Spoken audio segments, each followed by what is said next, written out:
بسم اللہ الرحمن الرحیم۔ السلام علیکم۔ کیپٹل ٹاک میں خوش آمدید۔ کچھ دن پہلے الیکشن کمیشن آف پاکستان نے پنجاب اور خیبر پختونخوا کے گورنر صاحبان کو خط لکھا تھا اور یہ کہا تھا کہ دونوں صوبوں کی اسمبلیاں تحلیل ہو چکی ہیں، نگران حکومتیں قائم ہو چکی ہیں، لہٰذا آپ ہمیں انتخابات کی تاریخ دیں۔ اب دونوں صوبوں کے گورنر صاحبان نے واپس الیکشن کمیشن کو خط لکھا ہے اور خط میں الیکشن کی تاریخ نہیں دی، بلکہ یہ کہا ہے کہ ملک میں امن و امان کی صورتحال بڑی خراب ہے، تو آپ تمام سٹیک ہولڈرز کے ساتھ صلاح مشورہ کر کے تو کوئی خود مناسب فیصلہ کریں۔ سوال یہ پیدا ہوتا ہے کہ الیکشن کی تاریخ دینا کس کی آئینی ذمہ داری ہے، گورنر صاحبان کی یا الیکشن کمیشن آف پاکستان کی؟ اور اگر جو آئین میں درج ہے کہ 90 دن کے اندر الیکشن کروانے ہیں، اگر 90 دن کے اندر الیکشن نہیں ہوتے تو پھر کیا ہوگا؟ کیا یہ آئین کی خلاف ورزی ہے؟ کیا یہ آئین سے غداری کے مترادف ہے؟ بڑا اہم سوال ہے۔ اور دوسری طرف آج عمران خان صاحب نے ایک تقریر کیا اور اس میں انہوں نے اس خدشے کا اظہار کیا کہ الیکشن جو ہے وہ ملتوی کروانے کی کوشش کی جا رہی ہے۔ انہوں نے کیا کہا، ذرا سنیں۔ ابھی تو لوگوں قبروں میں دفن بھی نہیں کیا، گورنر کے بھی خط لکھ دیتا ہے کہ جی الیکشن کو ڈیلے کیا جائے۔ جو لوگ یہ اب سمجھ رہے ہیں کہ یہ جو دہشت گردی بڑھائی جا رہی ہے یہ پی ٹی آئی کی گورنمنٹ کے خلاف ہے اور یہ الیکشنز کو متاثر کر رہی ہے اور یہ الیکشنز ڈیلے کرنے کے لیے، تو گورنر نے تو خط سے یہی اسی طرف لوگوں کو جس کا نہیں بھی سوچتا وہ ادھر چلی گئی ہے۔ تو کیا امن و امان کی صورتحال کو بنیاد بنا کے صوبائی اسمبلیوں کے الیکشن جو ہیں ان کو ملتوی کیا جا سکتا ہے؟ اس پہ بات کریں گے ہم۔ یہ ایک آئینی مسئلہ ہے تو آئینی ماہرین سے بات کریں گے۔ تو ہمارے ساتھ موجود ہیں جناب عابد زبیری صاحب جو صدر ہیں سپریم کورٹ بار ایسوسی ایشن کے، سینیٹر کامران مرتضیٰ صاحب سابق صدر ہیں سپریم کورٹ بار ایسوسی ایشن کے، اور جناب سینیٹر علی ظفر صاحب سابق صدر ہیں سپریم کورٹ بار ایسوسی ایشن کے، لیکن وہ بھی ساتھ میں سینیٹر ہیں۔ تو تینوں آئینی ماہرین سے ہم یہ بات کریں گے، لیکن سب سے پہلے عابد زبیری صاحب، آئین کیا کہتا ہے اس بارے میں، اور یہ ذمہ داری الیکشن کی ڈیٹ دینے کی ذمہ داری جو ہے یہ الیکشن کمیشن کی ہے یا گورنر صاحبان کی؟ بسم اللہ الرحمن الرحیم، شکریہ۔ دیکھیے اس میں آئین بڑا واضح ہے، خود انہوں نے وہ آرٹیکل کوٹ کیا ہے، آپ نے جو خط ابھی آپ نے دکھایا، آرٹیکل 105 سب کلوز 3 جو ہے، اس میں ان کو 90 ڈیز کا گورنر صاحب کو ڈیٹ دینی ہے۔ میں پڑھ دوں اس کو؟ جی پلیز۔ جبکہ گورنر صوبائی اسمبلی کو تحلیل کر دے تو شق 1 میں شامل کسی امر کے باوجود گورنر تحلیل کی تاریخ کے 90 دن کے اندر اسمبلی کے عام انتخابات کے انعقاد کے لیے تاریخ مقرر کرے گا اور نگران کابینہ مقرر کرے گا۔ تو آپ دیکھیے کہ خود یہ آئین نے گورنر کو دیا ہوا ہے۔ بڑی حیرانگی کی بات ہے کہ گورنر صاحب نے الیکشن کمیشن پہ یہ ذمہ داری ڈال دی کہ آپ سٹیک ہولڈر سے بات کر کے تاریخ دیں۔ الیکشن کمیشن کا کام الیکشن کرانا ہے۔ آئین نے ایک چیز مرتب کر دی، ترتیب دے دی کہ جی گورنر صاحب نے ڈیٹ دینی ہے، وہ گورنر صاحب دی، اور یہ آئین 90 دن مینز 90 دن۔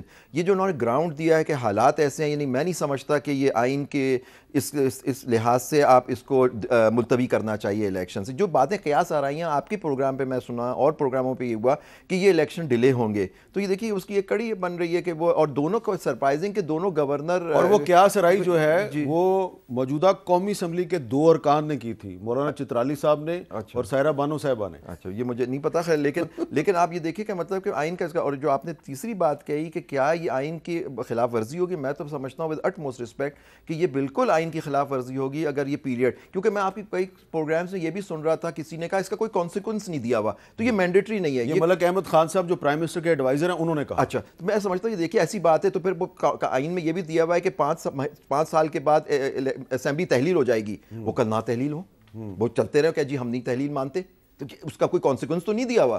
یہ کیا بات ہے؟ آئین کے اندر ایک پیریڈ دیا ہوا ہے، اس کے اندر اس کا مقصد ہے دیکھیں جمہوریت کو چلانا۔ یہ کوئی گراؤنڈ نہیں ہو سکتا کہ جی حالات ایسے خراب ہیں، ایک بہت سانحہ برا سانحہ ہو، اللہ ان سب کی مغفرت کرے اور زخمیوں کو اللہ شفاء کاملہ عاجلہ عطا فرمائے، لیکن یہ بالکل سر آئین کی یہ خلاف ورزی ہو رہی ہے۔ اچھا، کامران مرتضیٰ صاحب جو گورنر پنجاب ہیں وہ یہ کہہ رہے ہیں کہ جو 105 ہے یہ اس صورت میں اپلائی ہوتا کہ اگر میں نے اسمبلی توڑی ہوتی۔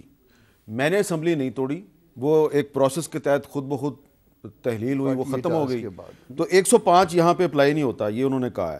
اور آگے چل کے انہوں نے 224 کی کلاس 3 کا حوالہ دیا ہے اور وہ کہہ رہے ہیں جی وہ بھی ہے کہ الیکشن کمیشن یہ فیصلہ کرے۔ تو آپ کا اس بارے میں کیا خیال ہے؟ ہاں، اس میں ایسا ہے 2-3 چیزیں۔ اس کو کم از کم یہ نہ سمجھا جائے ہمارے اتحاد کے پارٹ پہ یا ہماری پارٹی کے بنیاد پہ کہ خدا نخواستہ ہم الیکشن ملتوی کروانا چاہتے ہیں یا اس میں ہم کو کوئی ٹائم چاہیے. نہیں، ایسا قطعاً نہیں. 90 ڈیز یقیناً ہے، مگر وہ ملک احمد خان والا جو اوپینین ہے کہ مینڈیٹری نہیں ہے ڈائریکٹری ہے، وہ درست ہے. مینڈیٹری اور ڈائریکٹری میں یہ فرق ہے، اگر کہیں پہ کانسیکوینس دیا ہو تو اس کانسیکوینس سے وہ مینڈیٹری ہو جاتی ہے، اور کہیں پہ نہ دیا ہو تو اس سے وہ ڈائریکٹری ہو جاتی ہے. مگر سٹل جو ہے نا میں اس پہ زور دوں گا، بار بار اس پہ زور دوں گا کہ ٹائم کے اندر یہ الیکشن ہونے چاہیے. اچھا، اس میں چونکہ 2 صوبوں کا معاملہ ہے تو 2 صوبوں میں حالات ڈیفرنٹ تھے. خیبر پختونخوا گورنر ہمارا ساتھی ہے، تو اس میں خیبر پختونخوا میں چونکہ انہوں نے اسمبلی توڑی تھی تو ان کو 105 میں اس کی ریکوائرمنٹ پوری اسی وقت کر دینی چاہیے تھی. شاید ان کو پراپرلی ایڈوائز نہیں کیا گیا تو ان کو اسی وقت ساتھ کر لینا چاہیے تھا. اب مگر وہ ڈیٹ نہ دینے کا مطلب یہ نہیں ہے کہ انہوں نے یہ کہا ہو کہ اس کو ملتوی کر دیا جائے. انہوں نے اپنا جو ہے نا وہ ایک رائٹ جو ان کا ڈیٹ دینے کا ہے اس کو سرنڈر کر دیا، اور دوسرے دستوری ادارے کو کہہ دیا کہ جی آپ اس کو ڈیسائیڈ کر لیجئے، مگر یہ اس وقت حالات یہ چل رہے ہیں اور اس کو آپ وہ کر لیجئے. سٹل انہوں نے یہ نہیں کہا کہ الیکشن ملتوی کر دیا جائے جس طرح سے امپریشن دیا جا رہا ہے یا امپریشن باہر جا رہا ہے، وہ یہ انہوں نے نہیں کہا.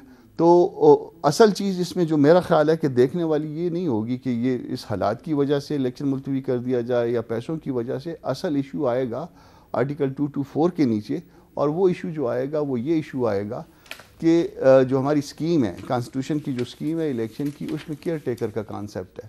اور اگر 2 صوبوں میں جو ہے نا وہ آپ کا جو ہے نا وہ ایک پولیٹیکل سیٹ اپ ہوگا اور باقی اس وقت قومی اسمبلی کے الیکشن تو ان 2 صوبوں سے بھی ہونے ہیں، تو اس وقت کیا ہوگا اصل پرابلم. لیکن 224 میں بھی یہی کہا گیا کہ 90 دن کے اندر الیکشن کروانا. بالکل 90 دن کے اندر ہونا چاہیے. اس کے لیے بیٹھنا پڑے گا. اس کے لیے جو ہے نا اس کا راستہ جو ہے یہاں پہ ایک بات آئین میں لکھ دی گئی ہے تو پھر بھی بیٹھنا پڑے گا. نہیں دیکھیں 90 دن میں اس سے پہلے بھی جو ہے نا 90 دن میں بی بی کی شہادت پہ جو ہے نا وہ شاید اس کی میں 34 ڈیز آگے گیا تھا یا 37 ڈیز، مجھے ایگزیکٹ یاد نہیں ہے. شاید ایک دفعہ تو پورے ملک میں ہنگامے شروع ہو گئے تھے یا ایک دفعہ. تو مطلب ایسے اللہ رحم کرے، اللہ رحم کرے. ہم اس پہ کمیٹڈ ہیں کہ یہ 90 ڈیز میں الیکشن ہو. الیکشن کمیشن اپنا کردار اس میں ادا کر لے، مگر یہ حالات ہیں وہ اس نے اپنے طور پہ اپنی اس کی سمجھ کے مطابق اس نے آگے کرنا. اچھا علی ظفر صاحب، یہ معاملہ لاہور ہائی کورٹ میں بھی گیا ہے. ہم جو ہائی کورٹ میں جو کیس زیر سماعت ہے اس کے میرٹس یا ڈی میرٹس پہ نہیں جا رہے، لیکن کیونکہ اس معاملے پہ گورنر صاحبان نے آج خط لکھے ہیں الیکشن کمیشن کو، تو اس لیے ہم یہ سوال اٹھا رہے ہیں کہ الیکشن کی ڈیٹ دینا گورنر کی ذمہ داری ہے یا الیکشن کمیشن کی ذمہ داری ہے؟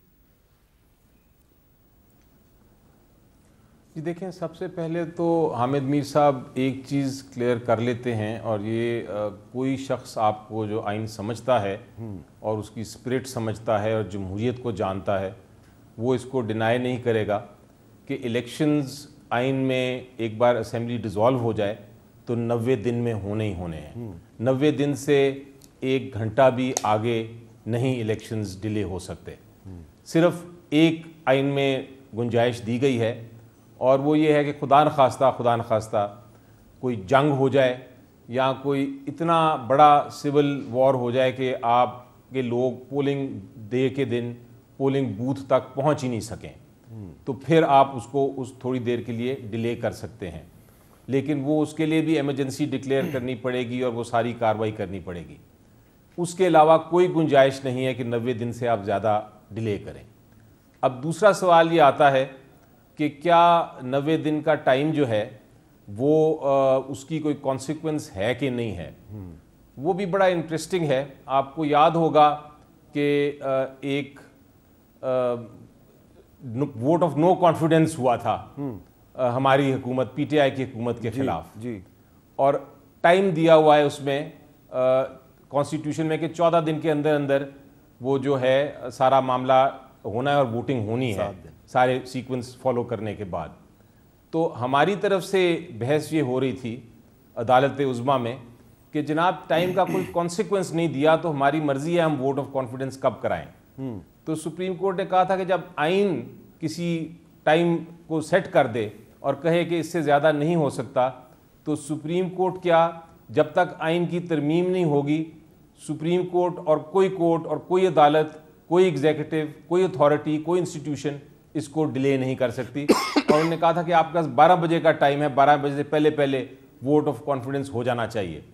تو اسی طرح 90 دن کا جو ٹائم ہے وہ کوئی شخص, کوئی عدالت, کوئی بھی انسٹیٹیوشن جو ہے اس کو ڈیلے نہیں کر سکتی.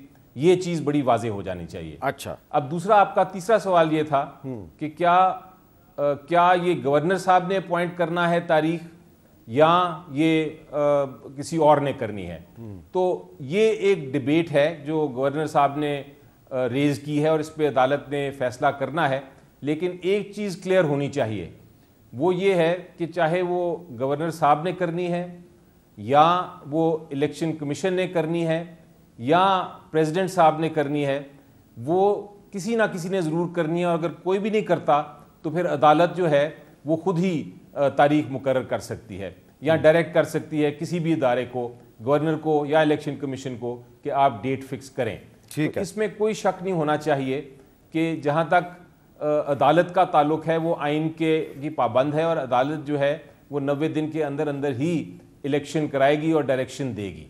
اچھا, اب اس میں بہت سے سوالات جو ہیں وہ پیدا ہو گئے ہیں, کیونکہ اب خیبر پختونخوا کے جو گورنر صاحب ہیں انہوں نے اپنے خط میں امن و امان کی صورتحال کا ذکر کر دیا, کیونکہ پشاور میں ایک بہت بڑا حملہ ہوا ہے. ویسے بائی دی وے میں آپ کو یہ بتا دوں کہ جو پشاور کی پولیس لائنز میں جو حملہ ہوا ہے اس کا جو حملہ آور ہے اس کا سر مل گیا ہے.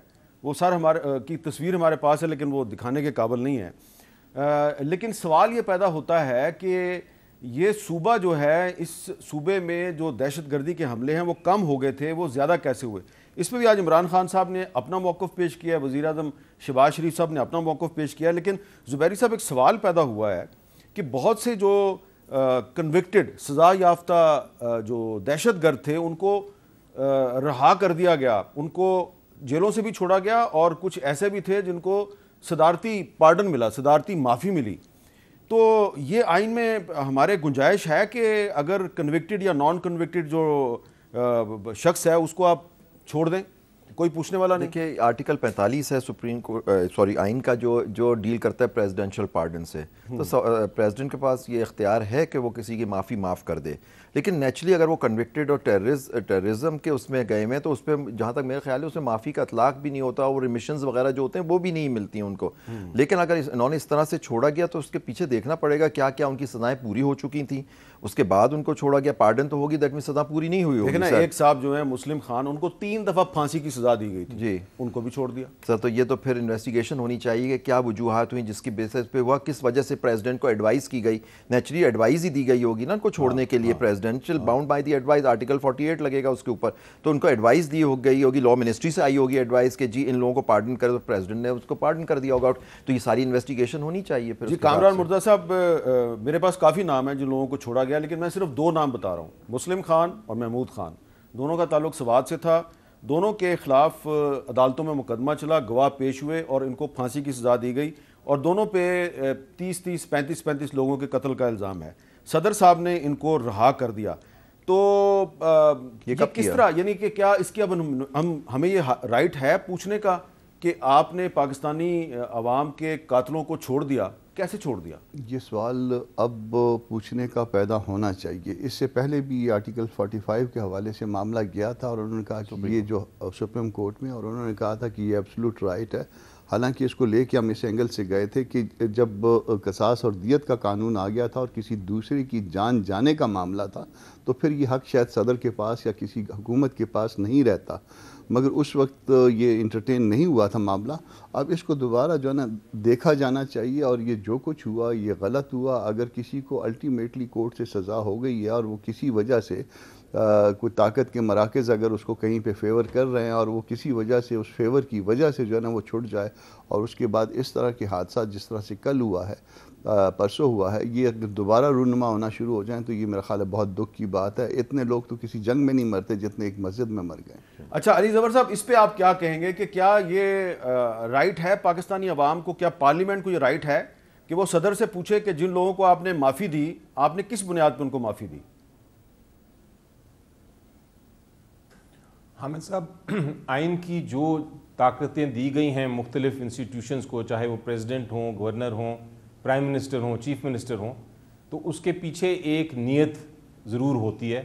اور آئین کی نیت یہ ہوتی ہے کہ جو بھی کام کیا جائے گا وہ آئین کی اسپرٹ میں وہ ایک نیشنل انٹرسٹ میں کیا جائے گا. پارڈن کی طاقت ضرور دی ہے آئین نے پریزیڈنٹ کو, جو کہ وہ پرائم منسٹر کی ایڈوائس پہ ایکٹ کرتے ہیں, اور اگر کسی کو پارڈن کرنا چاہیں تو پارڈن دیا جاتا ہے, لیکن اس کے پیچھے نیت یہ تھی کہ وہ اس قسم کی سچویشن میں کی جائے گی جہاں کوئی نیشنل انٹرسٹ انوالو ہو. اور اگر وہ اس طرح کے لوگوں کو, ٹیررسٹ کو آپ پارڈن کرنے کے لیے استعمال کریں گے طاقت, تو یہ اس کا غلط استعمال ہے, اور پارلیمنٹ کو نہ صرف بلکہ عوام کو پوچھنے کا حق ہے کہ یہ کس بیسس پہ, اس کی کیا وجوہات تھیں, کیا ڈیسیجن کی ریزنز تھے. تو جہاں تک ریزنز کا تعلق ہے, میری نظر میں آپ جب پارڈن دیتے ہیں تو آپ کو یہ وجوہات ضرور بتانی پڑیں گی تاکہ عوام اس کو جج کر سکے اس ایکشن کو. آپ کے پاس طاقت ضرور ہے, لیکن طاقت کا استعمال آپ کو بتانا پڑے گا عوام کو, کیونکہ آپ عوام کے نمائندے ہیں, آپ پرائم منسٹر ہیں, آپ ایڈوائز کر رہے ہیں پریزیڈنٹ کو, تو آپ اور پریزیڈنٹ ہیں, آپ اس پہ ایکشن لے رہے ہیں. تو یہ دونوں انسٹیٹیوشنز جو ہیں, دونوں جو ہیڈز ہیں, ان کو سمجھانا پڑے گا, بتانا پڑے گا, اور پھر عوام جج کرے, پارلیمنٹ جج کرے. لیکن ریزنز نہ دینا میرا خیال ہے آئین کی خلاف ورزی ہوگی. اچھا, اب اس میں زبیری صاحب, اس وقت جب یہ پچھلے سال کے ابتدا میں یہ ہوا تو وزیر اعظم عمران خان صاحب تھے, پریزیڈنٹ عارف علوی صاحب تھے, وہ ابھی بھی پریزیڈنٹ ہیں, اور اس وقت پہلے D G I S I اور پھر بعد میں کور کمانڈر پشاور جنرل فیض حمید صاحب, وہ ٹی ٹی پی کے ساتھ مذاکرات کر رہے تھے. تو آج عمران خان صاحب نے کہا کہ ہم تو بہت سے جو ان کے ملیٹنٹس تھے ان کو واپس پاکستان لانا چاہ رہے تھے, لیکن ہماری حکومت ختم ہو گئی. تو کیا ابھی بھی پارلیمنٹ کو یہ بتانا چاہیے کہ جو مذاکرات آپ کر رہے تھے وہ کس بنیاد پہ آپ کر رہے تھے, اور پھر جن کو آپ نے چھوڑا انہوں نے حملے شروع کر دیے, تو اس کا ذمہ دار کون ہے؟ بالکل آپ نے بجا فرمایا کہ دیکھیے ہر چیز پارلیمنٹ وہ ادارہ ہے جس کے ہمارے دونوں یہ جو سابق صدور ہیں یہ ممبر بھی ہیں پارلیمنٹ کے. بالکل یہ پارلیمنٹ ہماری ریپرزنٹیٹو ہوتی ہے, ان میں ڈبیٹ ہونی چاہیے کہ اگر ان کو چھوڑا گیا کیا مذاکرات ہے, کیونکہ میں سمجھتا ہوں کہ پاکستان میں صرف پرائم منسٹر, ان طرح کے معاملات میں پرائم منسٹر نہیں ہوتا, اور اسٹیک ہولڈرز بھی انوالو ہوتے ہیں نیگوسیشن میں. آپ نے خود نام لیے ان لوگوں کے, ان سے بھی پوچھنا چاہیے کہ جی آپ لوگوں نے ایڈوائس, دیکھیں پرائم منسٹر کو بھی تو کسی نے ایڈوائس کی ہوگی, وہ بھی تو ایڈوائس دیتا ہے, لا منسٹری ہو گئی, ہماری فورسز ہو گئی, یا جو بھی جو اسٹیک ہولڈرز ہیں, انہوں نے بیٹھ کے بات ہوئی, انہوں نے کہا ہوگا چھوڑے, اگر نیگوشیشن کیا ہوگا تو یہ پالیسیز گورنمنٹ کی تو نہیں ہو سکتی. سارے اسٹیک ہولڈرز ہماری, ہمیں معلوم ہمارا سسٹم کس طرح سے چلتا ہے, آپ روز اس پہ ڈیبیٹ کرتے ہیں, تو ان کے سامنے یہ بات ہے, اور پارلیمنٹ میں ڈیبیٹ ہونی چاہیے کہ جی یہ چھوڑا گیا, اس کے پیچھے یہ محرکات تھے, یہ لوگ تھے جنہوں نے ایڈوائس کی گئی, اس کی بنا پہ یہ ایکشن لیا گیا. یہ سب عوام کے سامنے آنا چاہیے, کیونکہ دیکھیے ہم لوگ کب تک اپنی لوگوں کی لاشیں اٹھائیں گے, ایک مسجد تک کو نہیں چھوڑا گیا سر. اچھا کامران مرزا صاحب, یہ میں سوال اس لیے ریز کر رہا ہوں کیونکہ آپ اور علی ظفر صاحب پارلیمنٹ کے ممبر ہیں, جیسے کہ زبیری صاحب نے بھی فرمایا. آپ کو یاد ہے کہ 2013 میں عمران خان صاحب نے کہا تھا کہ جو ٹی ٹی پی ہے اس کو تو دفتر بھی کھول لینا چاہیے پاکستان میں, اور وہ ان سے مذاکرات کے حامی تھے, اور بھی بہت سے لوگ مذاکرات کے حامی تھے, آپ کی پارٹی جو جے یو آئی وہ بھی مذاکرات کی حامی تھی. لیکن اب آپ کیا کہیں گے کہ ابھی بھی مذاکرات کے ذریعے یہ مسئلہ حل ہوگا؟ دیکھیے انسانی جان کی حرمت ہے, اور تقدس جو ہے وہ انسانی جان کے ساتھ اٹیچ ہے, اور اس میں جو سب سے مقدس ہوتا ہے وہ آپ کا اپنا شہری ہوتا ہے. اور اگر آپ کے شہری کی کسی نے جان لی ہے, آپ اس کی مثال لے لیجئے کہ کسی امریکن کو آپ مار کے دیکھیے, وہ اس کے لیے بلینز جو ہے نا خرچ کر دیں گے, اور وہ اپنے اس شہری کا جو ہے نا وہ بدلہ چکائیں گے. ہم وہ بدقسمت لوگ ہیں کہ جو اپنے شہری کی کاسٹ پہ, اپنے لوگوں کی کاسٹ کے اوپر دوسروں کو اکوموڈیٹ کرتے ہیں یا دوسروں کو کے ساتھ چلتے ہیں.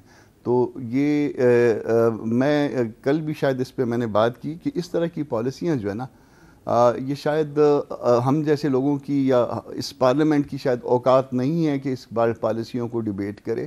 شاید کل والے کی بھی, جس نے جو کچھ بھی کہہ رہے ہیں, اس کی بھی اوقات نہیں تھی. اور اس معاملے میں پہلے اس جگہ کی اوقات ٹھیک کرنی چاہیے, اس کی دستور کے مطابق آپ اوقات بنائیے, اور اس کے بعد جو ہے آپ دیکھیں نا, ارکان پارلیمنٹ جب یہ کہتے ہیں کہ ہم بڑے بے اختیار ہیں, تو اختیار لینا تو آپ کا کام ہے نا. یہ ہماری بدقسمت. اب آپ اسمبلی, آپ سینٹ میں یہ مسئلہ اٹھائیں نا, آپ بھی اٹھائیں, علی ظفر صاحب بھی اٹھائیں, کیا بتائیے جی ہمیں کہ آپ نے یہ کنوکٹڈ دہشت گرد ہیں ان کو کیوں چھوڑا. کل بھی ریز کیا ہے, شاید کل بھی میری طرف سے ریز ہوا ہے, آپ کی نظر سے بھی گزرا ہوگا, کل بھی ریز ہوا ہے. اصل مسئلہ یہ ہے کہ ہم دستور کا جو معاملہ ہے اس کو ہم نے اوپر سے اس کا کان مروڑا ہوا ہے, اور جب تک اس دستور کا کان مروڑے رکھیں گے اس وقت تک معاملات سیدھے نہیں ہونے کے. آپ نے پہلی اینٹ جو ہے نا وہ غلط رکھی ہوئی ہے, اور پہلی اینٹ کو درست کریے, دیوار خود بخود ٹھیک بنے گی. جی علی زفر صاحب, یہ بتائیں کہ یہ جو ارکان پارلیمنٹ اگر کہہ دیں کہ جی ہماری پارلیمنٹ بڑی بے اختیار ہے, یہ کہنا کافی ہے یا ارکان پارلیمنٹ کو خود اپنے اختیار لینے کی ضرورت ہے؟ نہیں, میرا خیال ہے جی اگر ہم کہیں گے کہ ہمارے پاس اختیار نہیں ہے تو پھر یقینی طور پہ اختیار ویسے ہی چلا جائے گا دوسری پارٹی کے پاس اور دوسرے انسٹیٹیوشنز کے پاس. اور یہ ہوتا رہا ہے ہمارے تاریخ میں, یہ دیکھا ہے ہم نے کہ جب بھی پارلیمنٹ کمزور اپنے آپ کو سمجھتا رہا ہے تو کوئی نہ کوئی آ کے انسٹیٹیوشن ان کا رول اختیار کر گئی ہیں. میری نظر میں ہمیں بھرپور طریقے سے اپنا رول ادا کرنا ہے, اور اس وقت ضرورت ہے پارلیمنٹیرینز کو ایز اے گروپ ایک اپنا جو ذمہ داری ہے جو ان کو سونپی گئی ہے آئین نے بھی اور عوام نے بھی, اس کو پورا کرنا ہے.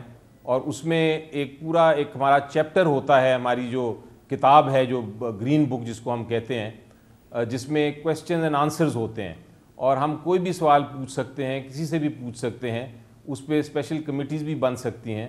اور میرا خیال ہے یہ بہت بڑا اختیار ہے کہ ہر ایک کو جواب بھی دینا پڑتا ہے اس کا, اور یہ ٹرانسپیرنٹلی اس پہ بحث ہوتی ہے. تو یہ ایک اختیار ایسا ہے جو ہمیں استعمال زیادہ سے زیادہ کرنا چاہیے, اور وہ فریڈم آف انفارمیشن اور فریڈم آف اسپیچ کے ساتھ اس کا بڑا گہرا تعلق ہے. آزادی رائے اور جو انفارمیشن ہے وہ ڈیموکریسی اور جمہوریت کا ایک ستون ہے, بہت اہم ستون ہے, اور پارلیمنٹیرینز اس ستون کی اس پاور کو ایکسرسائز کر سکتے ہیں. اچھا, میرا سوال ایک اور ہے آپ سے کہ آئین کا جو آرٹیکل 243 ہے اس کے مطابق جو فوج ہے وہ وفاقی حکومت کا ماتحت ادارہ ہے, اور یہ بھی ہم جانتے ہیں کہ جو ISI ہے اور اس کا جو DG ہوتا ہے وہ بھی وزیر اعظم کا ماتحت ہوتا ہے. تو اب اگر DG ISI نے عمران خان صاحب کے دور میں اگر کابل کا دورہ کیا تو ہم یہ کہہ دیں کہ جی یہ تو DG ISI اپنے طور پہ چلا گیا تھا, اور اگر شہباز شریف صاحب کے دور میں بھی DG ISI یا کور کمانڈر پشاور کابل کا دورہ کرے تو ہم کہیں جی وہ اپنے طور پہ چلا گیا تھا. تو اگر ہم سارے کا سارا بلیم ان پہ ڈال دیں گے تو پھر یہ جو وزیر اعظم صاحب کا جو اختیار لکھا ہوا ہے کانسٹیٹیوشن میں 243 میں, اس کو ہم کدھر لے کے جائیں؟ جی دیکھیں, یہ تو اب میرا خیال بڑا اس میں واضح بڑی کلیئرٹی ہے کہ جتنی بھی آرمڈ فورسز ہیں یا جتنی بھی انسٹیٹیوشنز ہیں, الٹیمیٹ ایگزیکٹو فنکشن اگر آپ فیڈرل لیول پہ دیکھیں تو وہ پرائم منسٹر کے نیچے ہوتی ہیں, اور اگر آپ پروونشل لیول پہ دیکھیں تو چیف منسٹر اور اس کی کابینہ کے نیچے ہوتی ہیں. تو یہ اس میں تو کوئی تھیوریٹکلی کوئی ایسا میرا خیال ہے مشکل جواب نہیں ہے جو آپ نے سوال پوچھا. لیکن جہاں مشکلات آتی ہیں وہ یہ ہے کہ ہماری پالیسی, جب ہم افغانستان کی اسپیشلی بات کرتے ہیں تو ہماری پالیسی جو ہے وہ کنسسٹنٹ نہیں رہی, اور وہ ایک اسٹیٹ پالیسی کے بجائے وہ گورنمنٹل یا انڈیویجول پالیسی ہوتی جاتی ہے. بلکہ انڈیویجول میں بھی وہ پولیٹیکل پارٹیز کی اپنی اپنی فلاسفیز, اپنی اپنی پالیسیز ہو جاتی ہیں, اور اس کنفیوژن میں وہ کبھی ایک ایسا ہم سامنے نہیں لے کے آ سکتے جس کو ہم اینڈ تک کنکلوڈ کر سکیں اپنے حق میں.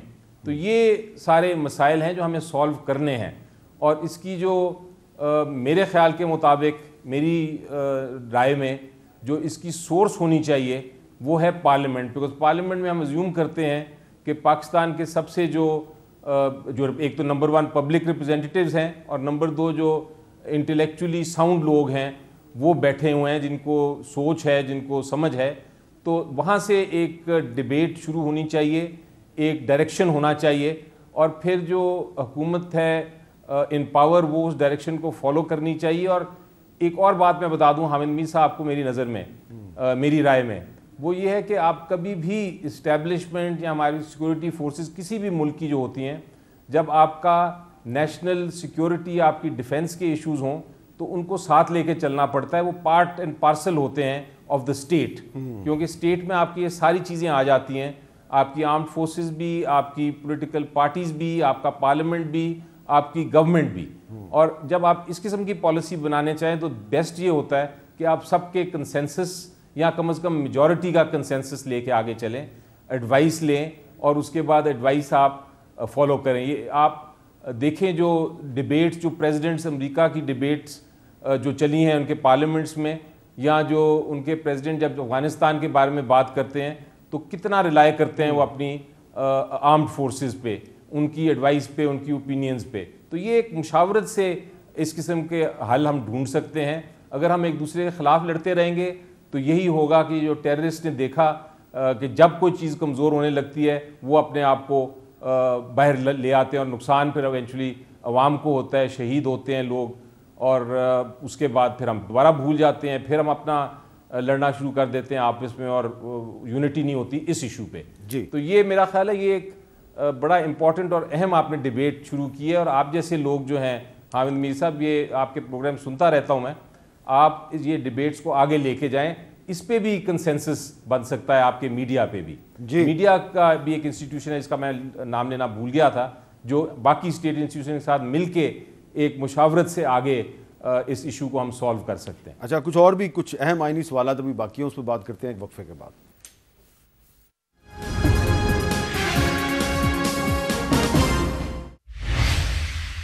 کیپٹل ٹاک میں خوش آمدید. اچھا, اب ایک اور ہماری جو سیاست ہے نا, یہ آئین کے اور عدالتوں کے گردی گھوم رہی ہے, تو اس لیے ہم عام طور پہ آئینی ماہرین سے بات کرنے پہ مجبور ہو جاتے ہیں. آج عمران خان صاحب کے خلاف ایک نااہلی کی درخواست کی سماعت تھی اسلام آباد ہائی کورٹ میں. تو اس میں یہ پوچھا گیا کہ یہ جو آپ کی ایک مبینہ طور پہ ایک بیٹی ہے, تو آپ اس کا ذکر کیوں نہیں کرتے, آپ اس کو ڈکلیئر کیوں نہیں کرتے. تو خان صاحب کی طرف سے جو جواب آج عدالت میں جمع کروایا گیا ہے, اس کی کاپی بھی میرے پاس ہے. تو اس میں یہ کہا گیا ہے کہ بطور رکن اسمبلی میں آفس چھوڑ چکا ہوں اور موجودہ اسمبلی میں جانے کا ارادہ بھی نہیں ہے. پبلک آفس ہولڈر نہیں رہا, اس لیے نااہلی کی درخواست قابل سماعت نہیں ہے. اسلام آباد ہائی کورٹ آئینی دائرہ اختیار میں عمران خان کے کسی بیان حلفی کا جائزہ نہیں لے سکتی, اور اسلام آباد ہائی کورٹ کے 4 جج کیس سے معذرت کر چکے ہیں, دوبارہ وہ کیس نہیں سن سکتے. اچھا, اسے زبیری صاحب, میرا سوال بڑا سمپل ہے کہ عمران خان صاحب نے وضاحت نہیں کی اپنی بیٹی کے بارے میں, لیکن میں اس طرف نہیں جاتا. وہ خود کہہ رہے ہیں کہ میں موجودہ اسمبلی میں جانے کا ارادہ نہیں رکھتا, لیکن ساتھ ہی ساتھ اسی اسمبلی میں جو سیٹیں خالی ہوئیں 33 نشستوں پہ وہ بائی الیکشن لڑ رہے ہیں. تو اب یہاں پہ تو آئین خاموش ہے یا نہیں خاموش, کہ اگر آپ اسمبلی میں جانا ہی نہیں چاہتے تو آپ 33 نشستوں پہ الیکشن کیوں لڑ رہے ہیں؟ دیکھیے, الیکشن لڑنے سے تو کوئی آپ کو نہیں روک سکتا. اگر آپ کوالیفائڈ ہیں تو آپ لڑیں گے. پھر یہ سوال اٹھنا چاہیے, جب اٹھایا جائے تو الیکشن کمیشن سے پوچھے کہ جی آپ ایک دفعہ جب الیکٹ ہو جاتے ہیں تو آپ کو اوتھ بھی تو لینا چاہیے. اس کو دیکھنا پڑے گا کہ وہ اوتھ اگر لینے نہیں آتے as member of the parliament, اس کی کیا کانسیکوینسز ہوں گے. دیکھیں, وہ تو اسپیکر کا کام ہوتا ہے نا, پھر وہ آ کے اپنی جورسڈکشن ایکسرسائز کریں یا الیکشن کمیشن اس کو کرے, لیکن کسی کو آپ زبردستی تو نہیں کر سکتے. آپ دیکھیے, اسحاق ڈار صاحب تھے, وہ کتنے عرصے باہر رہے, انہوں نے اوتھ ہی نہیں لیا, ان کی سیٹ خالی نہیں ہوئی, وہ واپس آئے اور انہوں نے اوتھ لیا ایز سینیٹر. جہاں تک میرے علم میں باتیں کامران صاحب صحیح بتائیں گے, بہتر بتائیں گے. لیکن دیکھیے نا, مطلب اس کے کانسیکوینسز نہیں, تو اس چیز کو بھی دیکھنا ہوگا. تو یہ پارلیمنٹ کے لوگ بیٹھے ہوئے ہیں, دے شوڈ لیجسلیٹ آن دس, کہ جی اگر اس طرح سے کوئی ہو رہا ہے تو پھر اس کے کانسیکوینسز کیا ہو رہے ہیں. ابھی کامران صاحب یہ تو کہہ رہے تھے کانسیکوینسز پرووائڈڈ ہے, مینڈیٹری ہے, ڈائریکٹری ہے, تو وہ اس کو دیکھیں اس چیز کو. اچھا کامران صاحب, آپ اس پہ کیا کہیں گے کہ جب ایک فارمر پرائم منسٹر ہیں, former member of the national assembly ہیں, وہ کہتے ہیں کہ میں نے اب اس ہاؤس میں نہیں جانا, لیکن پھر بھی وہ 33 سیٹوں پہ بائی الیکشن لڑ رہے ہیں, یہ وہ لڑ سکتے ہیں؟ دیکھیے, 2 پروویژنز ہیں کانسٹیٹیوشن میں, ایک کوالیفیکیشن کے حوالے سے, ایک ڈسکوالیفیکیشن کے حوالے سے. ایک آرٹیکل 62 ہے اور ایک آرٹیکل 63 ہے. اگر وہ کوالیفائی کرتا ہے, اس میں 62 والی باتیں ساری لکھی ہوئی ہیں تو ٹھیک ہے, اور اگر کوئی ڈسکوالیفیکیشن آپ نے دیکھنی ہے 63 میں اگر کچھ, تو پھر آپ اس کو نہیں روک سکتے. تو یہ بات نہیں لکھی ہوئی چونکہ, تو لیگلی جو ہے نا آپ ان کو نہیں روک سکتے. اچھا, اب علی ظفر صاحب, چلے لیگلی تو ہم نہیں روک سکتے, تو کامران مرزا صاحب نے کہہ دیا, تو میں یہ سوال آپ سے کرتے نہیں. میرا اب سوال آپ سے یہ ہے کہ اس وقت جو پاکستان کے حالات ہیں کہ 33 سیٹوں پہ اگر بائی الیکشن ہوگا تو اس پہ ظاہری بات ہے بہت خرچہ آئے گا, اور اگر عمران خان صاحب نے اسمبلی میں جانا ہی نہیں ہے تو پھر وہ الیکشن کیوں لڑ رہے ہیں؟ کیا یہاں پہ سیاسی اور اخلاقی سوالات پیدا نہیں ہو جاتے؟ جی دیکھیں, اخلاقی سوالات تو ضرور آپ پوچھ سکتے ہیں, لیکن قانون میں کمپلیٹ گنجائش ہے, اور یہ ایک جو بائی الیکشنز ہیں یہ ایک سٹیٹمنٹ ہے, یہ ایکچولی سٹیٹمنٹ اوپن ہے اور اس میں کوئی چھپی ہوئی بات نہیں ہے کہ یہ بائی الیکشنز جو لڑ رہے ہیں وہ صرف یہ دکھانے کے لیے لوگوں کو لڑا جا رہا ہے، اور اسپیشلی اپوزیشن کو، کہ دیکھیں عوام کو پتہ ہے کہ عمران خان صاحب اسمبلی میں نہیں جائیں گے، لیکن پھر بھی وہ آپ کے کینڈیڈیٹ کو ووٹ نہیں کر رہے، وہ عمران خان صاحب کو ووٹ کر رہے ہیں۔ اور یہ ہم نے دیکھا جو 18 سیٹیں عمران خان صاحب جیتے، اس ساری سیٹوں میں وہ بڑا اوپنلی انہوں نے اناؤنس کیا ہوا تھا کہ میں نے نہیں جانا نیشنل اسمبلی میں، لیکن آپ پھر بھی مجھے ووٹ کریں صرف یہ دکھانے کے لیے کہ میری مقبولیت کتنی ہے، پی ٹی آئی کی مقبولیت کتنی ہے، اور یہ پروو کرنے کے لیے کہ ان کی جو ڈیمانڈ ہے کہ یہ الیکشنز کرائے جائیں، کیونکہ اس وقت جو حکومت ہے یہ ایک ریپرزینٹیٹیو حکومت نہیں ہے، یہ صرف اس چیز کو ثابت کرنے کے لیے یہ الیکشن میں حصہ لے رہے ہیں۔ اور یہی چیز جو نئے اب الیکشنز آ رہے ہیں جس میں نوٹیفیکیشن ہوا ہے، اس میں وہ اسی لیے حصہ لیں گے الیکشنز میں کہ وہ نیشنل اسمبلی میں نہیں جانا چاہ رہے، لیکن وہ دکھانا چاہ رہے ہیں اور ثابت کرنا چاہ رہے ہیں ایز اے پولیٹیکل اسٹیٹمنٹ، جو قانون کے مطابق ہے، ایز اے پولیٹیکل اسٹیٹمنٹ کہ یہ حکومت جو ہے ریپرزینٹیو نہیں رہی۔ آپ اخلاقی طور پہ ضرور آپ بات کر سکتے ہیں کہ اس میں خرچہ ہوگا، اس کا یہ الیکشن کرانے کا جو الیکشن کمیشن کے اوپر برڈن ہوگا وہ نہیں ہونا چاہیے، اور اس کے اوپر کوئی قانون سازی ہونی چاہیے کہ ایسا نہ کیا جائے فیوچر میں۔ لیکن بہرحال اس وقت پولیٹیکل سچویشن میں ایک پولیٹیکل ایک موو ہے، اور میرا خیال ہے وہ لیجٹیمیٹ پولیٹیکل موو ہے جو کہ قانون کے مطابق ہے اور کافی کامیاب ہوئی ہے۔ اب اس میں ایک اور میں سوال اٹھانا چاہ رہا ہوں کہ آپ کو یاد ہوگا کہ عمران خان صاحب کی طرف سے کافی سال پہلے خواجہ آصف صاحب پہ حد کے عزت کا ایک دعویٰ کیا گیا تھا 10 ارب روپے کا۔ اب آصف زرداری صاحب نے عمران خان صاحب پہ ایک 10 ارب روپے کا دعویٰ کر دیا، اس پہ بھی آج عمران خان صاحب نے بات کیا، ذرا سنیں وہ کیا کہہ رہے ہیں۔ آصف زرداری نے میرے اوپر ہرجانہ کر دیا، ڈیفیمیشن کر دیے۔ میں تو بڑا شکر کر رہا ہوں کہ آپ عدالت میں آئیں گے۔ یہ جو آصف زرداری آپ نے جو گیم کی ہے، یہ ایک سپلٹر گروپ ہے دہشت گردوں کا، اور میری انفارمیشن اتنی سالڈ ہے، وہ اتنی سالڈ ہے، مجھے ڈیٹیلز پتا ہے کہ کون سے وہ ایجنسیز کے آفیسرز اس کے ساتھ آپ کے ساتھ ملے ہوئے ہیں۔ تو عمران خان صاحب جو ہیں وہ اپنے سٹیٹمنٹ پہ قائم ہیں، انہوں نے بیک آؤٹ نہیں کیا۔ شیخ رشید صاحب تھوڑا سا بیک آؤٹ کر گئے، ذرا سنیں شیخ صاحب کی سٹیٹمنٹ میں کیا تبدیلی آئی ہے۔ آصف زرداری غیر ملکی دہشت گرد تنظیم کے ذریعے عمران خان کی جان پر دوبارہ حملہ کرنے والا ہے۔ میں نے اپنی خبر دی ہے اور اس پر میں قائم ہوں۔ میں اپنے قابل احترام اور معزز ترین جنرل عاصم منیر صاحب سے یہ کہنا چاہتا ہوں کہ آصف زرداری نے لوگوں کو انگیج کیا ہے، دہشت گردوں کو، کہ وہ عمران خان کی جان لینا چاہتے ہیں۔ پھر دہراتا ہوں، میں اپنے بیان پر قائم ہوں کہ جو عمران خان نے یہ کہا ہے کہ آصف زرداری ان کی جان لینا چاہتے ہیں دہشت گرد تنظیموں کے ذریعے، ان کو نااہل قرار دینا چاہتے ہیں۔ تو پہلے شیخ صاحب نے عمران خان کا کور نہیں لیا، جب ان کے خلاف ایک درخواست چلے گی تھانے میں تو پھر انہوں نے عمران خان کا کور لیا۔ بہرحال میرا سوال آپ سے یہ ہے عابد زبیری صاحب کہ یہ سیاستدان ایک دوسرے پہ الزام لگا رہے ہیں کہ تم مجھے مارنا چاہتے ہو اور غیر ملکی دہشت گرد ہیں، اور اداروں کے لوگ بھی انوالو ہیں، ان کو ثبوت کے ساتھ بات نہیں کرنی چاہیے؟ آپ نے ابھی جو سنوائی اس میں تو سابق وزیر اعظم کہہ رہے تھے ان کے پاس ثبوت ہیں۔ دیکھیے اگر نوٹس دیا اس پہ ہٹ جانے کا، وہ حد عزت کا جیسے آپ نے فرمایا ڈیفیمیشن کا کیس فائل ہوگا، اس کے پاس کچھ ڈیفینسز ہوتے ہیں۔ ایک ڈیفینس اس میں جسٹیفیکیشن کا ہوتا ہے کہ آپ کہیں کہ جو میں نے بات کہی وہ صحیح ہے، تو آپ پہ برڈن چلا جائے گا، آپ کو ثابت کرنا ہوگا۔ اگر آپ نہیں کر سکیں گے تو آپ کو ہرجانہ دینا پڑے گا، تو یہ عدالتوں میں چلا جائے گا۔ لیکن میں کہتا ہوں کہ یہ ہائیسٹ لیول آف لوگ ہیں، ایک صدر پاکستان رہے ہیں، ایک وزیر اعظم رہے ہیں۔ میں سمجھتا ہوں کہ ہم سب کو دیکھیں، ہمارے فورم سے بھی اتنی بڑی فورم کہ یہاں آپ کے لوگ بیٹھے ہوئے، ایک نیشنل ڈائیلاگ ہونا چاہیے جس کے اندر دیکھیں ہم بھی اپنی سروس دینے کے لیے سپریم کورٹ بار ایسوسی ایشن نے، پاکستان بار نے تو اناؤنس کر دیا ہے، ہم بھی کہہ کے آ کے آپ بیٹھیں اور یہ نیشنل ڈیبیٹ کریں۔ اس ڈیبیٹ میں آ کے آپ اپنے معاملات طے کریں۔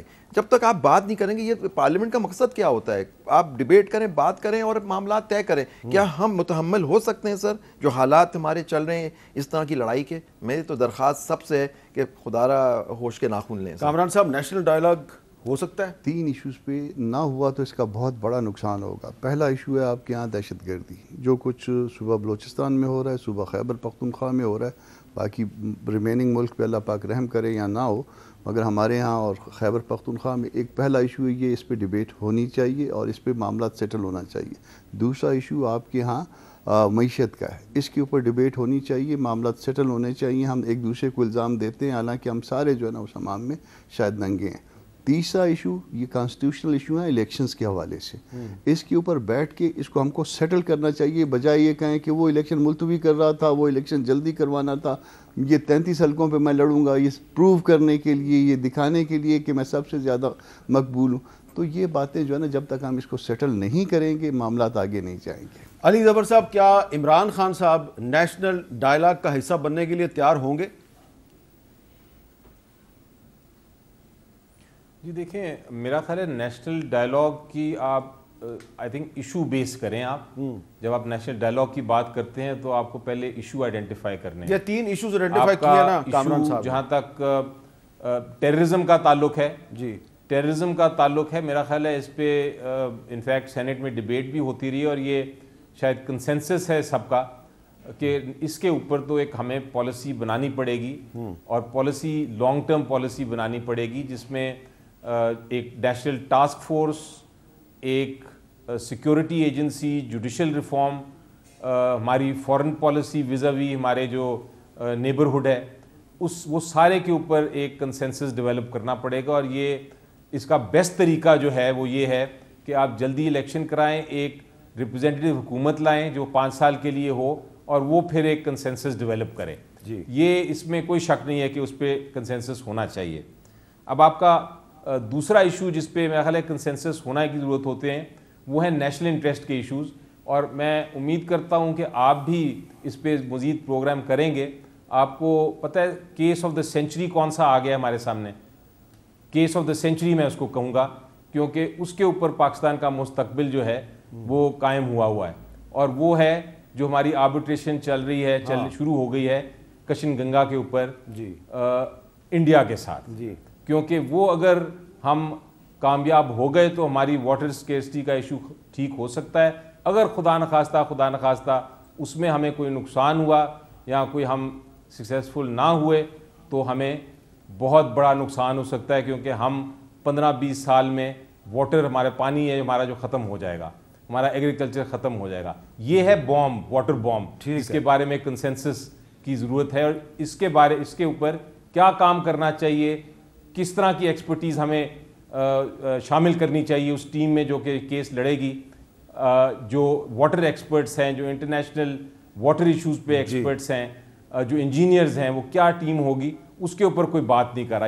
یہ ہیں آئٹمز کنسنسس والے, ٹھیک ہے, جس کے اوپر مشاورت اینڈ ہم سب کو ایک ہی پیج پہ ہونا چاہیے. باقی جہاں تک دوسری چیزیں ہیں, اگر آپ ایک پولیٹیکل پارٹی کو آپ اریسٹ کرتے رہیں گے, ان کے لیڈرز کو آپ ان کو ٹارچر کریں گے, آپ ان کی آواز جو ہے اس کو بند کرنے کی کوشش کریں گے, تو پھر وہ اس پہ تو کنسنسس, ان ایشوز پہ, پولیٹیکل ایشوز پہ تو کوئی کنسنسس نہیں ہو سکتا. اچھا, یہ جو آپ نے ذکر کیا نا آنسر ہے علی ظفر صاحب, یہ جو آپ نے ذکر کیا نا ایک پولیٹیکل پارٹی یعنی کہ پی ٹی آئی کی طرف اشارہ ہے, اور ابھی فواد چودھری صاحب کو گرفتار کیا گیا تھا, آج وہ ڈیالہ جیل سے رہا بھی ہو گیا. اس پہ میں نے بات کرنی ہے تھوڑی سی ایک چھوٹے سے وقفے کے بعد.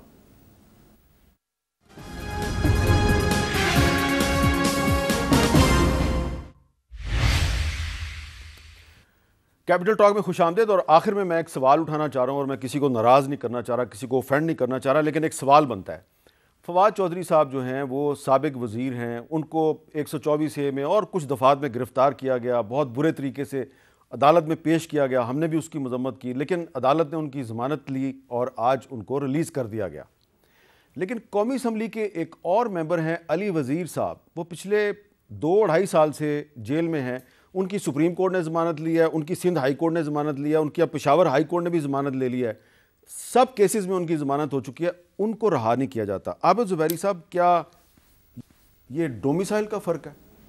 یہ تو مجھے نہیں پتا ہے ڈومیسائل کا فرق ہے, وہ تو آپ بہتر جانتے ہوں گے, لیکن ہر انسان کو قانون کے حساب سے ٹریٹ کرنا چاہیے. اگر ان کی بیل ہو چکی ہے تو ان کا کوئی جسٹیفیکیشن نہیں ہے ان کو جیل میں رکھنے کا.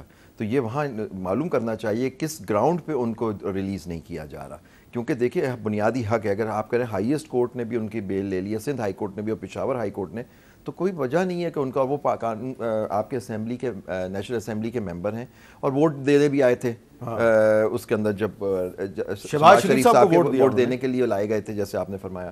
تو اس کو دیکھنا پڑے گا سر. ہر انسان دیکھیں قانون سب کے لیے برابر ہونا چاہیے. بالکل ٹھیک ہے. کامران مرزا صاحب, یہ یقیناً ڈومیسائل کا فرق ہے. ڈومیسائل کا فرق ہے. دیکھیے آپ سندھ والے کو پھانسی دے دیتے ہیں, پنجاب والے کو تو کچھ نہیں کر سکتے. کے پی کے والے کو آپ نے 2 سال سے بند رکھا ہوا ہے, وہ اسی طرح سے جو ہے نا وہ ممبر ہے قومی اسمبلی کا, ایلیگیشن اس پہ بھی اس سے ملتا جلتا ہوگا, ان پہ بھی. تو ڈومیسائل کا بہت بڑا فرق جو ہے نا آپ نے پیدا کر دیا. یہ تو سوال پیدا ہوتا ہے کہ جو آپ بات پہلے گول انداز میں کر رہے تھے کہ علی وزیر صاحب پارلیمنٹ کے ممبر ہیں, ووٹ بھی دیا انہوں نے شہباز شریف صاحب کو, شہباز شریف صاحب نے کوشش بھی کی لیکن ابھی تک وہ ریلیز نہیں ہوئے. تو یہی تو میں کہتا ہوں, میں تو بالکل گول مول نہیں کرتا ہوں, میں تو سیدھا کہتا ہوں کہ ایک ڈی فیکٹو ہے, ایک ڈی جیورو ہے. ڈی جیورو جو ہے نا یہ آپ کو وہ سامنے نظر آتا ہے مگر وہ ڈی فیکٹو نہیں. دوبارہ یہ کہہ رہے ہیں کہ آپ ایک بے اختیار پارلیمنٹ کے ممبر ہیں. یقیناً. اچھا علی ظفر صاحب, یہ ویسے تو ہم بہت خوش ہیں کہ فواد چودھری صاحب کو ریلیز کر دیا گیا ہے, لیکن ایک سوال پیدا ہو گیا کہ عدالت نے ضمانت لی اور وہ چند گھنٹوں میں ریلیز ہو گئے, لیکن علی ظفر صاحب کی تین بڑی عدالتوں نے ضمانت لی ہے, وہ ریلیز نہیں ہو رہے. کیا وجہ ہے؟ جی دیکھیں, جہاں تک حامد میر صاحب وجہ کیا ہے یہ تو مجھے نہیں معلوم, لیکن اتنا ضرور ہے کہ میں آرٹیکل 25 جیسے عابد زبیری صاحب نے بھی کہا اور کامران مرتضیٰ صاحب نے بھی کہا, آرٹیکل 25 ہمارا آئین کا بڑا واضح ہے اور وہ یہ ہے کہ ہر ایک کے ساتھ برابر ٹریٹمنٹ ہونی چاہیے. آپ کسی کو رنگ, کسی کے پاورفل ہونا یا غریب ہونا یا امیر ہونا, کمزور ہونا, اس کے اوپر آپ بیس کر کے قانون کو نہیں نافذ کر سکتے. رول آف لاء کا مطلب ہی یہ ہے. تو اگر ان کی بیلز ہو گئی ہیں, ان کو ضمانتیں مل چکی ہیں اور ان کے خلاف کوئی اور کیس نہیں ہے جس میں ان کو ہولڈ کیا ہوا ہے, تو پھر ان کو کسی قسم کا ان کو کسٹڈی میں رکھنا غلط بات ہے, ان کو باہر آنا چاہیے. لیکن اگر اب مجھے معلوم نہیں کہ اور کسی اس میں میں ایک آپ کو اتنا بتا دیتا ہوں کہ 124A جو فواد چودھری صاحب پہ لگی, علی وزیر صاحب پہ بھی 124A ہی کے کیس ہیں, اور ان پر خیبر پختونخوا میں PTI کی حکومت نے بھی کیس بنائے, سندھ میں پیپلز پارٹی کی حکومت نے بھی کیس بنائے, سندھ ہائی کورٹ نے بھی ضمانت کر دی, پشاور ہائی کورٹ نے بھی ضمانت کر دی, سپریم کورٹ نے بھی ضمانت کر دی. لیکن شاید کوئی بہت ہی طاقتور لوگ جو ہیں وہ ابھی تک ان سے ناراض ہیں. وہ فواد چودھری صاحب کو ریلیز کرنے پہ وہ پریشان نہیں ہوتے, وہ کہتے ہیں علی وزیر کو ریلیز نہیں کرنے دینا.